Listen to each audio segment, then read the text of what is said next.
আজকে চেয়ারম্যান মহারাষ্ট্রজি বাবু এখানে CM EM NDC শিখা দফানি অগ্রারক বরৈনি অগ্রারক আমাদের আজকে এডিসি দেন এডিসি দিয়ে আপনারা যেরকম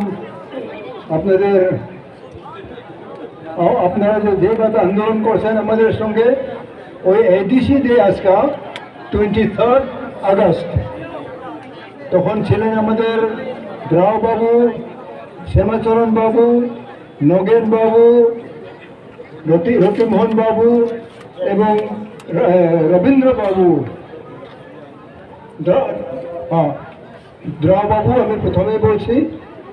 আজকে আমরা আর কি কয়েকজন আছি, আমরা আপনাদের সহযোগিতায় লড়াই করিয়া প্রায় 34 বছর আগে আমরা এডিসি পাই।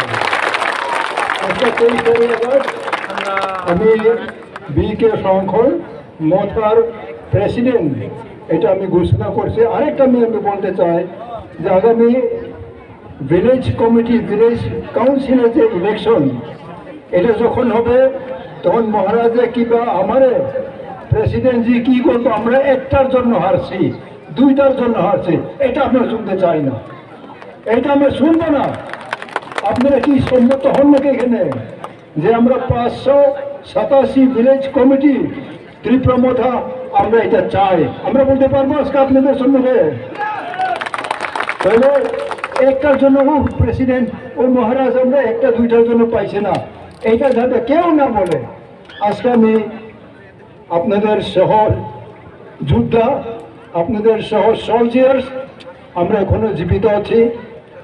কবে আমরা হয়ে যাবে তো কেউ বলতে পারতো না, কিন্তু আপনাদেরকে আমরা একটা জিনিস দিতে চাই। আমাদের এই বয়সে আমাদের মহারাজ প্রদ্যুৎজি আছেন, উনি সমস্ত নেতৃত্ব উপরে সব কিছু ওনার কাছে আছে এবং আমি সহ আমাদের চেয়ারম্যান সহ আপনারা সবাই সহ আগামী দিনে ওনার যে ইচ্ছা গ্রেটার ত্রিপুরাল্যান্ড এটা আমরা পাবো, এইটাও আমি আপনাদের কাছে বলে দিতে চাই।